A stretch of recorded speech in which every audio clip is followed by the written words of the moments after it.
Bienvenue dans ce module numéro 2 de notre formation Rendez-vous Pro, le module qui va être dédié à poser les fondations de votre écosystème de prospection. On va parler de votre stratégie, on va parler de chiffres, on va vraiment vous permettre à l'échéance de ce module d'avoir une cartographie très claire de votre stratégie de prospection avant de rentrer dans des modules plus opérationnels.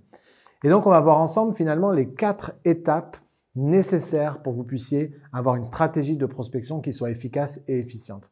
Première de ces étapes, ça va être finalement d'auditer votre entreprise. D'accord? Donc, on va mettre en place ensemble pendant tout ce module ce qu'on va appeler une boucle de feedback dans lequel vous allez, je vous remets la slide, auditer son entreprise, fixer des objectifs, déployer son plan d'action, puis analyser et mesurer les résultats de ce plan d'action pour de nouveau fixer de nouveaux objectifs et comme ça être dans une boucle de progression dans votre activité.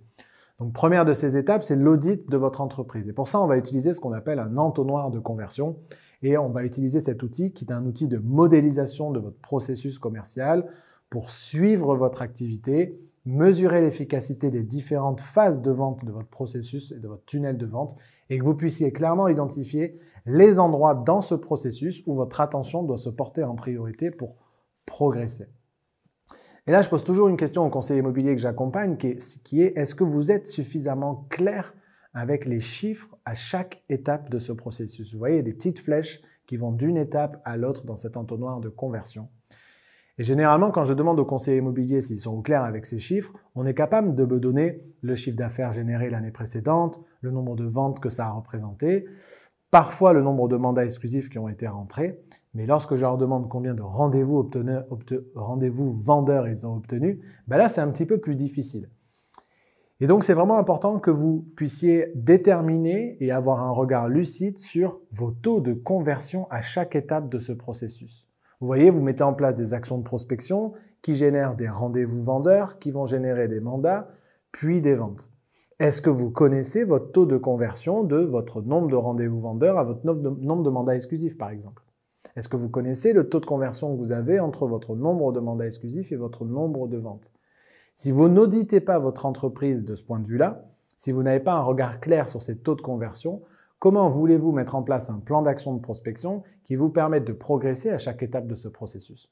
Là, on prend un peu de hauteur de vue par rapport à votre business, mais c'est hyper important de faire cet exercice un peu vue d'oiseau de votre entreprise parce que peut-être que vous allez vous tromper dans le plan d'action que vous devez mettre en place. Parce que peut-être que vous allez vous dire, pour augmenter mon chiffre d'affaires de 20%, je dois obtenir 20% de mandats supplémentaires. Alors que peut-être que si vous faites cet exercice, vous allez vous rendre compte qu'en fait, il suffit que vous amélioriez votre taux de conversion de vos mandats en vente pour faire cette augmentation de chiffre d'affaires-là.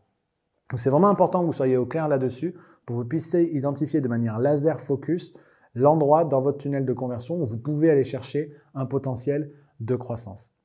Et lorsqu'on fait cet exercice, beaucoup de conseillers immobiliers vont se rendre compte qu'ils ont une problématique sur le nombre de rendez-vous vendeurs qu'ils obtiennent. Souvent, lorsqu'on demande aux conseillers immobiliers quelle est leur principale problématique de leur entreprise, ils répondent la rentrée de mandat. Mais la rentrée de mandat, ça veut tout et rien dire. Vous pourriez tout autant avoir un problème pour convaincre les vendeurs que vous rencontrez de vous confier un mandat, qui est plutôt effectivement un problème de conversion de votre rendez-vous et de argumentaire de vente lorsque vous êtes chez le client. Ou alors, vous avez un problème, et c'est souvent plutôt ce souci-là, pour obtenir suffisamment de rendez-vous vendeurs pour obtenir plus de mandats. Et lorsqu'on est en difficulté sur cette obtention de rendez-vous vendeurs, il y a 4 causes qui peuvent expliquer le manque de rendez-vous. La première d'entre elles, c'est que vous naviguez à vue. Vous n'avez pas de cartographie claire sur ce que vous cherchez à accomplir en matière de prospection. Et c'est ce qu'on va chercher à voir ensemble justement dans ce module, c'est de vous doter d'une espèce de boussole pour vous guider dans votre activité de prospection. Donc souvent, on a des conseillers immobiliers qui prospectent, mais sans direction précise de là où ils veulent aller. Deuxième cause qui peut expliquer le manque de rendez-vous vendeurs, c'est le fait de ne pas être suffisamment visible sur son territoire. Conseiller immobilier qui se cache, c'est un conseiller immobilier qui ne peut pas générer des opportunités d'affaires. Troisième cause potentielle, l'absence de suivi dans vos actions de prospection. Il y a des actions de prospection qui sont mises en place. Il y a des premiers contacts qui sont noués avec certains prospects, mais qui ne sont pas suffisamment suivis dans le temps pour se garantir d'être présent lorsque le prospect aura effectivement besoin d'un professionnel. Donc, pas de système de suivi. Puis la quatrième cause qui peut expliquer le manque de rendez-vous vendeurs, c'est votre approche. c'est d'être dans une approche de prospection qui est une approche qui s'apparente beaucoup trop à du démarchage et pas suffisamment à une logique d'apport de valeur. C'est ce qu'on verra tout au long de cette formation. Et là, vous avez un condensé finalement des 4 raisons. Alors, dans votre cas, c'est peut-être une ou peut-être les 4 raisons qui expliquent pourquoi vous n'obtenez pas suffisamment de rendez-vous vendeurs aujourd'hui pour générer vos objectifs et pour atteindre vos objectifs de chiffre d'affaires. Le conseiller immobilier entrepreneur, c'est un conseiller immobilier qui connaît la valeur de chaque étape de son tunnel de vente, qui a mis une valeur financière derrière chaque rendez-vous, derrière chaque mandat. Et c'est exactement l'exercice qu'on va faire juste après.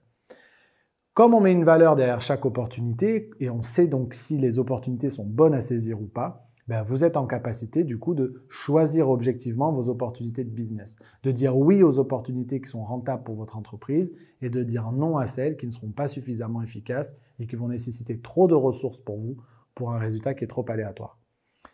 Et puis c'est un entrepreneur, ce conseiller immobilier, qui cherche à optimiser le rapport temps, argent versus chiffre d'affaires. On a tous des ressources qui sont limitées, le temps, notre énergie, notre charge mentale, nos finances. Et ces ressources, vous allez chercher à les optimiser un maximum pour obtenir toujours plus de rendez-vous, donc toujours plus de chiffre d'affaires en utilisant le moins de ressources possible. Alors là, c'est le moment de la formation où on va faire un peu de mathématiques ensemble puisqu'on va chercher, comme je vous le disais à l'instant, à mettre une valeur financière derrière chaque étape de votre tunnel de vente. Première valeur que l'on va chercher à déterminer ensemble, c'est la valeur de votre mandat exclusif. Pour ça, je vous propose de faire l'exercice. N'hésitez pas à le faire tout de suite. Prenez une feuille, un crayon, ou ouvrez un document sur votre ordinateur et vous allez rentrer les honoraires moyens par transaction que vous réalisez.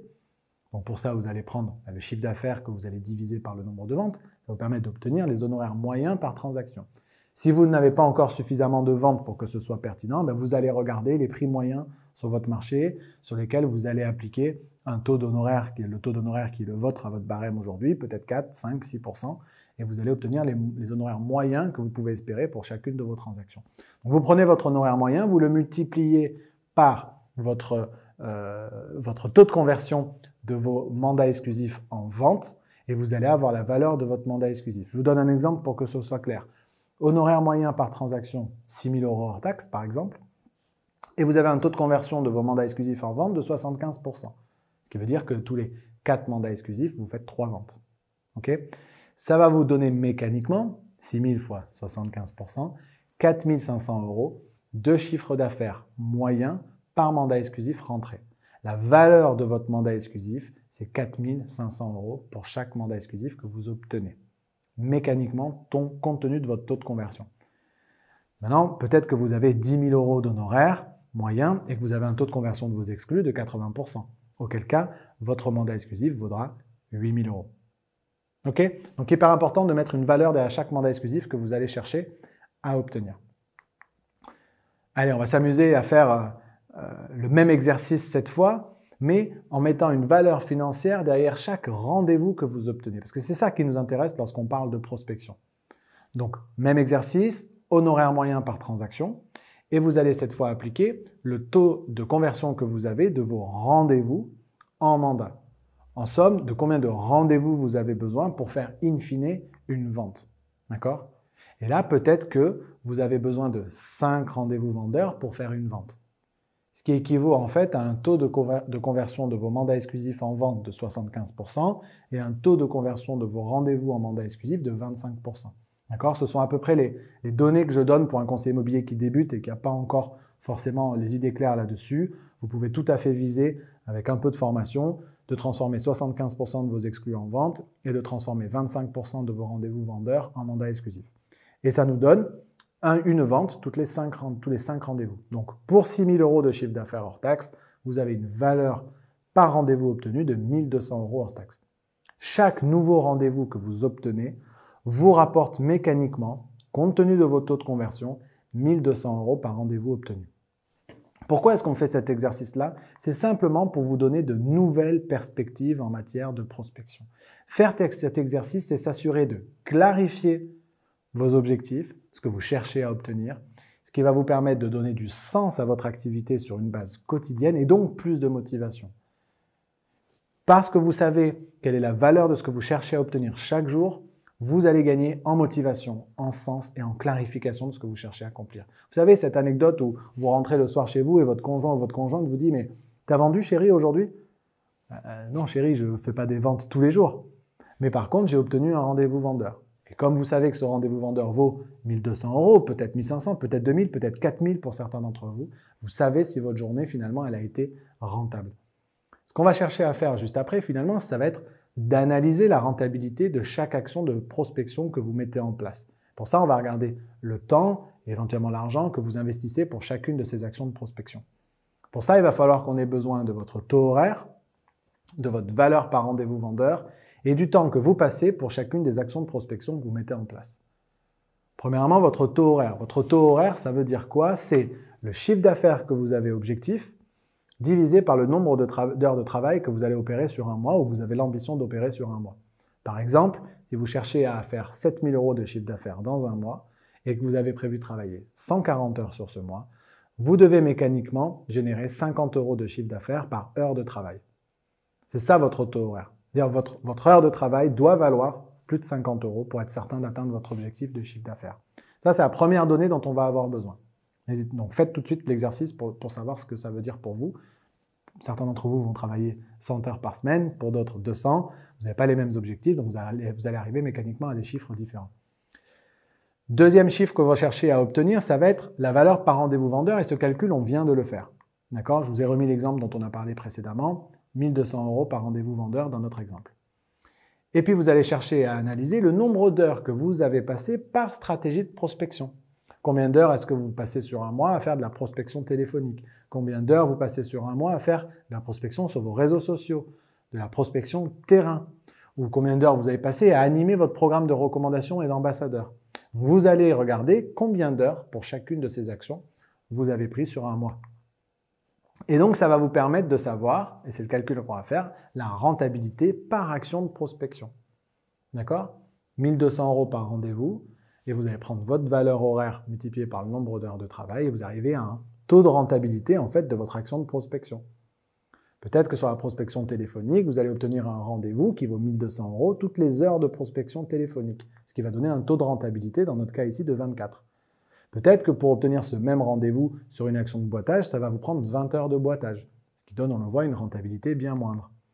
Peut-être que pour ce même rendez-vous, vous avez besoin d'être présent 10 heures sur vos réseaux sociaux, ce qui nous donne encore un autre taux de rentabilité. Et exactement le même effort avec le développement de votre programme de recommandation et d'ambassadeur. Donc pour chacune de ces actions, vous allez mettre une rentabilité par action de prospection. Pourquoi est-ce qu'on fait ça? On fait ça parce que ça va vous permettre de déterminer quelles sont les actions sur lesquelles vous allez pouvoir passer plus de temps et mettre plus de ressources que sur les autres. Et cette rentabilité, elle va dépendre d'un conseiller à l'autre. Pour certains d'entre vous, en fonction de votre marché et en fonction de vos talents naturels, vous n'allez pas avoir la même rentabilité pour une même action de prospection. Peut-être qu'il y a des actions qu'on va mettre en place dans cette formation qui sont hyper efficaces dans la Drôme, mais qui le sont beaucoup moins dans le centre de Paris. Et puis peut-être que Jean-Luc ou Mireille ou que certains d'entre vous n'ont pas forcément les mêmes talents naturels pour faire de la vidéo sur les réseaux sociaux, aller serrer des mains sur le marché ou faire de la prospection téléphonique.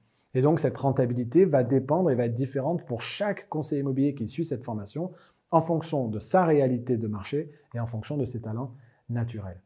Et donc l'idée, ça va vraiment être de miser sur ce qui est le plus efficace pour vous, un petit peu en mode loi de Pareto. Vous savez, cette loi qui dit que 20% de quelque chose donne 80% de résultats. Donc 20% de votre travail, de vos heures de travail, de vos ressources, va mécaniquement générer 80% de vos résultats. Mais quels sont ces 20% d'actions qui sont les plus efficaces dans votre activité aujourd'hui? C'est en faisant ce calcul de la rentabilité de vos actions de prospection que vous allez obtenir cette information-là. Et vous allez peut-être avoir des surprises. Peut-être que vous allez vous rendre compte que faire de la prospection téléphonique, c'est ce qui est le plus efficace pour vous. Peut-être que ça vaut le coup de le faire mieux ou de le faire plus pour aller chercher encore plus de résultats. Je ne fais pas forcément partie de ceux qui pensent qu'on va chercher à regarder quels sont les points faibles dans votre activité et essayer de progresser sur vos points faibles. Je préfère encore que vous mettiez plus de ressources sur les choses qui marchent déjà bien pour vous et les amener à un niveau d'excellence. Si je vous demandais là tout de suite, si vous êtes droitier, de vous mettre à apprendre à écrire de la main gauche, vous allez y prendre du temps, ça va générer de la frustration pour un résultat qui en plus sera médiocre. Alors que si je vous fais faire le même travail avec votre main forte, vous allez arriver à un niveau de calligraphie qui est excellent, vous allez y trouver du plaisir, du sens, et ça va vous amener à en faire toujours plus et à garder la motivation intacte. Voilà donc ce que je voulais vous partager dans cette première vidéo ensemble sur vraiment cette idée d'auditer son entreprise, de connaître avec précision quelle est la réalité d'aujourd'hui sur vos chiffres, sur vos taux de conversion, sur la valeur de chaque étape de votre processus pour qu'une fois que ça se soit fait, on puisse maintenant pouvoir se fixer des objectifs qui soient cohérents par rapport à ce que vous voulez atteindre.